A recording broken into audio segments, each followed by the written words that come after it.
আসসালামু আলাইকুম। Ideal commerce এডুকেশনের পক্ষ থেকে সবাইকে স্বাগতম। আজকে আমরা হিসাব বিজ্ঞানের বেসিক ক্লাস করাবো।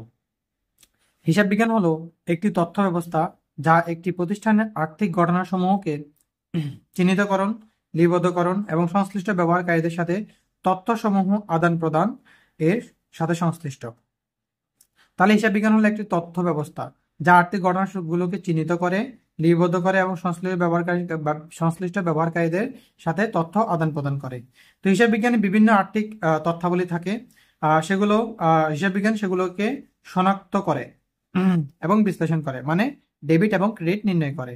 লিপিবদ্ধকরণ করে, মানে জাবেতায় অন্তর্ভুক্ত করে। শ্রেণীবিন্যাসকরণ করে, মানে হচ্ছে যে খতিয়ানে স্থানান্তর করে। সংক্ষিপ্তকরণ করে, মানে হলো রেওয়ামিল অন্তর্ভুক্ত করে। আর্থিক বিবরণী প্রস্তুত করে, সেগুলো বিশ্লেষণ করে এবং ব্যাখ্যা দেয়। এটাই হচ্ছে হিসাব বিজ্ঞানের কাজ। এবং সেই কাজগুলো করে হিসাব বিজ্ঞান করে কি করে, সংশ্লিষ্ট পক্ষসমূহকে সেই প্রয়োজনীয় আর্থিক তথ্যাদি সরবরাহ করে। তো এই সরবরাহ করার মাধ্যমে হিসাব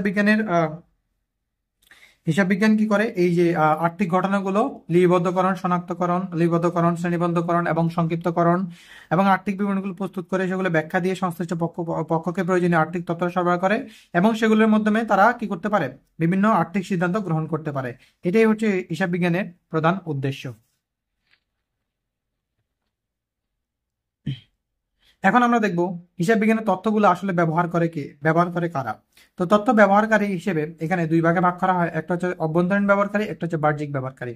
অভ্যন্তরীণ ব্যবহারকারীর মধ্যে রয়েছে মালিক, ব্যবস্থাপক, অন্তঃনিরীক্ষক এবং প্রধান হিসাবরক্ষক। যারা হচ্ছে মালিক, তারা হিসাব বিজ্ঞান প্রতিষ্ঠানের অভ্যন্তরে বিভিন্ন আর্থিক সিদ্ধান্ত নেওয়ার জন্য ব্যবহার করে থাকে। আর বাহ্যিক ব্যবহারকারী তারা হলো ঋণ প্রদানকারী হিসাব বিজ্ঞানের আমাদের প্রতিষ্ঠানের তথ্যসমূহ, আর্থিক তথ্যসমূহ ব্যবহার করবে সিদ্ধান্ত নেওয়ার জন্য, যে আমাদেরকে তারা ঋণ প্রদান করবে নাকি করবে না। অর্থাৎ আমাদের ঋণ প্রদান করলে তাদের জন্য ঝুঁকি কিনা সেটা পরিমাপ করার জন্য। সরকার আমাদের আর্থিক তথ্যগুলো ব্যবহার করবে। সরকার হচ্ছে একজন বাহ্যিক ব্যবহার করে। আমি প্রতিষ্ঠানের তথ্যগুলো ব্যবহার করবে, আমার প্রতিষ্ঠান কি ঠিক মতো ট্যাক্স দিতে পারতেছে কিনা তা নির্ণয়ের জন্য। পাওনাদার আমাদের আর্থিক তথ্যসমূহ ব্যবহার করে সিদ্ধান্ত নেবে যে আমাদেরকে তারা বাকিতে পণ্য প্রোভাইড করবে নাকি করবে না। আর কর্মচারী আমাদের আর্থিক তথ্যসমূহ ব্যবহার করে এই সিদ্ধান্ত নেওয়ার জন্য এবং যাচাই করার জন্য যে তাদের বেতন বাড়ার কোনো সম্ভাবনা আছে নাকি নেই। সেই জন্য বাহ্যিক ব্যবহারকারী আমাদের তথ্যসমূহ ব্যবহার করে থাকে। আর অভ্যন্তরীণ ব্যবহারকারী মালিক, ব্যবস্থাপক, আন্তঃনিরীক্ষক, প্রধান হিসাবরক্ষক আমাদের আর্থিক তথ্যসমূহ ব্যবহার করে প্রতিষ্ঠানের অভ্যন্তরীণ উন্নত সাধনের জন্য। এখন আমরা আলোচনা করব লেনদেন সম্পর্কে। অর্থের মূল্যে পরিমাপযোগ্য যে কোনো ঘটনাকে আমরা লেনদেন বলবো। অর্থের মূল্যে পরিমাপযোগ্য। তো লেনদেন হলো হিসাব বিজ্ঞানিক উপাদান বা মূল উপাদান বা ইনপুট হলো লেনদেন। এটা এমসিকিউর জন্য আমাদের অবশ্যই পড়তে হবে।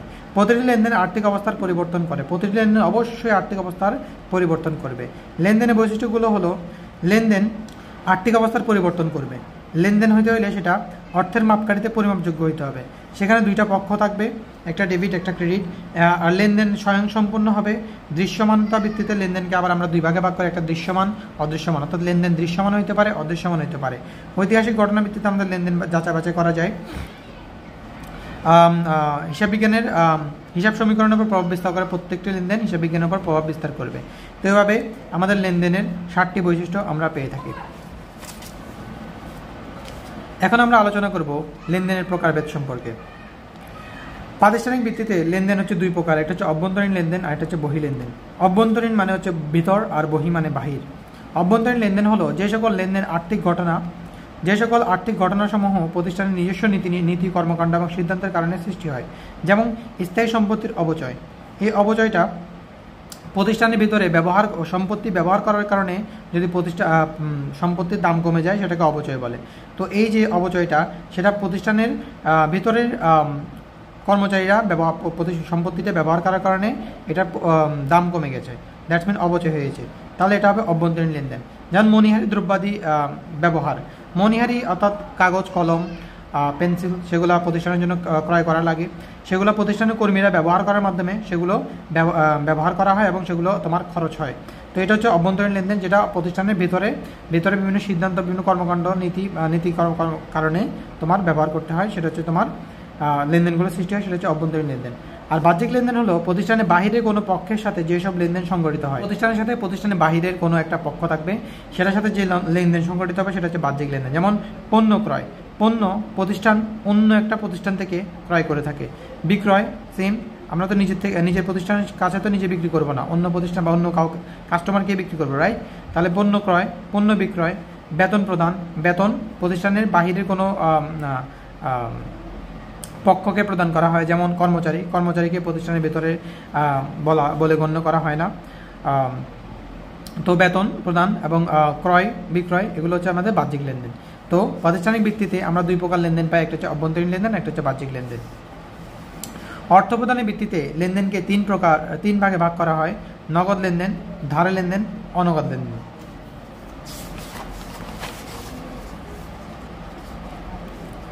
নগদ লেনদেন, নগদে সম্পাদিত লেনদেনগুলো হচ্ছে নগদ লেনদেন, যে লেনদেনগুলো নগদে সম্পাদিত হবে, যেমন নগদে ক্রয়, নগদে বিক্রয়, নগদে বেতন প্রদান করা, এগুলো হচ্ছে নগদে লেনদেন, কারণ লেনদেনগুলো নগদে সম্পাদিত হয়েছে। ধারে লেনদেন, আর ধারে পণ্যদ্রব্য বা সম্পত্তি যদি আমরা বাকিতে ক্রয় করি বা বিক্রয় করি, সেগুলো হচ্ছে ধারে লেনদেন, যেমন বাকিতে পণ্য ক্রয়, তাহলে বাকিতে পণ্য ক্রয় সেটা আমরা ধারে লেনদেন হিসেবে ধরে নেব। অনগদ লেনদেন, যে সকল লেনদেনে নগদ অর্থের কোনো সম্পর্কই থাকে না, কোনো নগদ অর্থের সম্পর্ক থাকে না, সেগুলোকে আমরা বলবো অনগদ লেনদেন। যেমন স্থায়ী সম্পত্তির অবচয়, স্থায়ী সম্পত্তি ব্যবহার করার মাধ্যমে তার দাম কমে গেছে, তো এই যে দামটা কমে গেল, এটা কি তোমার নগদে কমেছে? নগদে তো কমেনি, এটা ব্যবহার করার কারণে এটার দামটা আস্তে আস্তে কমে গেছে, এটা হচ্ছে আমাদের অনগদ লেনদেন। যেমন নগদ বার্তা দেওয়া, অনগদ লেনদেন। কুরিন অবলোপন, দেনাদারে যে টাকাটা পাওয়া যাবে না সেটা হচ্ছে কুরিন অবলোপন, সেটা হচ্ছে অনগদ লেনদেন। এখন আমরা দেখব উদ্দেশ্যের ভিত্তিতে লেনদেনের প্রকারভেদ। উদ্দেশ্যের ভিত্তিতে লেনদেন হচ্ছে তিন প্রকার: কারবারি লেনদেন, অকারবারি লেনদেন এবং ব্যক্তিগত লেনদেন। কারবারি মানে হচ্ছে ব্যবসায়িক লেনদেন, অকারবারি হচ্ছে ব্যবসায়িক লেনদেন না, আর ব্যক্তিগত লেনদেন হচ্ছে ব্যক্তিগত প্রয়োজনে যে লেনদেনগুলো করা হয়। এখন আমরা সেগুলোর প্রকারভেদ দেখব। প্রথমে রয়েছে কারবারি লেনদেন। ব্যবসা প্রতিষ্ঠানের পরিচালনার জন্য যে লেনদেনগুলো সম্পাদিত হয় সেগুলো কারবারি লেনদেন। যেমন ব্যবসা প্রতিষ্ঠানের জন্য আমরা ক্রয় করে থাকি, বিক্রয় করে থাকি, অথবা ব্যবসা প্রতিষ্ঠানের জন্য বিভিন্ন আয় হয়ে থাকে এবং বিভিন্ন ব্যয় আমরা সংগঠিত হয়ে থাকে, যেমন বেতন দিই, ভাড়া দিই, আয় হইতে যেমন আমরা পণ্য বিক্রয় করি অথবা সেবা প্রদান করি, আয় করে থাকি। তো এই যে লেনদেন, অর্থাৎ যে লেনদেনের উদ্দেশ্য তোমার মুনাফা অর্জন, অর্থাৎ ব্যবসা প্রতিষ্ঠান পরিচালনার জন্য যে লেনদেনগুলো করা হয় সেগুলো হচ্ছে কারবারি লেনদেন। ওকে, অকারবারি লেনদেন হচ্ছে যেগুলো যে ব্যবসায়ের উদ্দেশ্য মুনাফা অর্জনের সাথে সম্পর্কিত নয়, তারা মুনাফা অর্জন করতে চায় না বা তাদের কর্মকাণ্ড মুনাফার সাথে সরাসরি সম্পর্কিত নয়, সেগুলো হচ্ছে অকারবারি। যেমন হাসপাতাল সেবা দেওয়ার জন্য প্রতিষ্ঠিত, যেমন স্কুল কলেজ, যার উদ্দেশ্য মুনাফা অর্জন নয়, সেগুলোকে বলবো আমরা অকারবারি লেনদেন। তো স্কুল কলেজ হাসপাতাল এগুলোর জন্য আমাদের বিভিন্ন ক্রয়, বিভিন্ন ব্যয় করতে হয়, বিভিন্ন খরচ হয়, সেই লেনদেনগুলো আমরা অকারবারি লেনদেন হিসেবে অন্তর্ভুক্ত করব, কারণ সেগুলো ব্যবসায়িক উদ্দেশ্য নাই অথবা মুনাফা অর্জনের উদ্দেশ্য নাই। ব্যক্তিগত লেনদেন হচ্ছে ব্যক্তিগত বা পরিবার পরিজনের জন্য যে অর্থের আদান প্রদান হয়, অর্থাৎ মালিক যদি ব্যবসায় প্রতিষ্ঠানের মালিক যদি ব্যক্তিগত কোনো খরচ করে, সেগুলো হচ্ছে মালিকের ব্যক্তিগত লেনদেন। যেমন পরিবারের জন্য টিভি ক্রয় করলো অথবা চাল ক্রয় করলো ইত্যাদি। এখন দেখব যেগুলো লেনদেন নয় শুধু ঘটনা, যেমন ব্যবস্থাপকের মৃত্যু এটা লেনদেন নয়, কারণ আমরা লেনদেনের বৈশিষ্ট্য দেখেছি, লেনদেন হতে হলে সেটা আর্থিক অবস্থার পরিবর্তন করতে হবে এবং অর্থের মাপকাঠিতে পরিমাপযোগ্য হবে। তো ব্যবস্থাপকের মৃত্যুতে আমাদের আর্থিক অবস্থার পরিবর্তন হচ্ছে না, তাই এটা লেনদেন নয়। ফরমাইশ প্রদান, ফরমাইশ মানে হচ্ছে অর্ডার দেওয়া, এটা লেনদেন নয়, কারণ এটা ব্যবসায় আর্থিক অবস্থা পরিবর্তন করে না। কারণ আমি 5,000 টাকার আসবাবপত্র আমি অর্ডার দিলাম বা ফরমাইশ দিলাম, এক্ষেত্রে সে আমাকে আসবাবপত্রও দেয়নি, আমি তাকে তার টাকাটাও দিইনি, এখনো পে করিনি, তার মানে আর্থিক অবস্থা কোনো পরিবর্তন হয়নি, এই জন্য এটা লেনদেন নয়। যদি অর্ডার গ্রহণ করা হয় লেনদেন নয়। ব্যবস্থাপক নিয়োগ দেওয়া হয়, ব্যবস্থাপক নিয়োগ দিয়েছি কিন্তু সে এখনো আমার প্রতিষ্ঠানের সেবা অর্থাৎ প্রতিষ্ঠানে কাজ করেনি এবং তাকে আমি এখনো বেতন দিইনি, তাই এটা লেনদেন নয়। আলমারি ক্রয়ের সিদ্ধান্ত গ্রহণ করছি, জাস্ট সিদ্ধান্ত গ্রহণ করছি, কিন্তু আলমারিটা ক্রয় করিনি, এখনো টাকাটা পে করিনি, তাই এটা লেনদেন নয়, কারণ আর্থিক অবস্থা পরিবর্তন করে না। ব্যক্তিগত গাড়ি ক্রয়, মালিকের নিজের ব্যক্তিগত প্রয়োজনে গাড়ি ক্রয় করেছে, তাই এটা লেনদেন নয়, কারণ এখানে ব্যবসার সাথে কোনো সম্পর্কিত নয়। ব্যবসার সুনামের মূল্য যা হিসাবভুক্ত করা হয়নি লেনদেন নয়। ব্যবস্থাপক যদি অবসর গ্রহণ করে লেনদেন নয়। ব্যবস্থাপককে যদি আমরা অপসারণ করি লেনদেন নয়।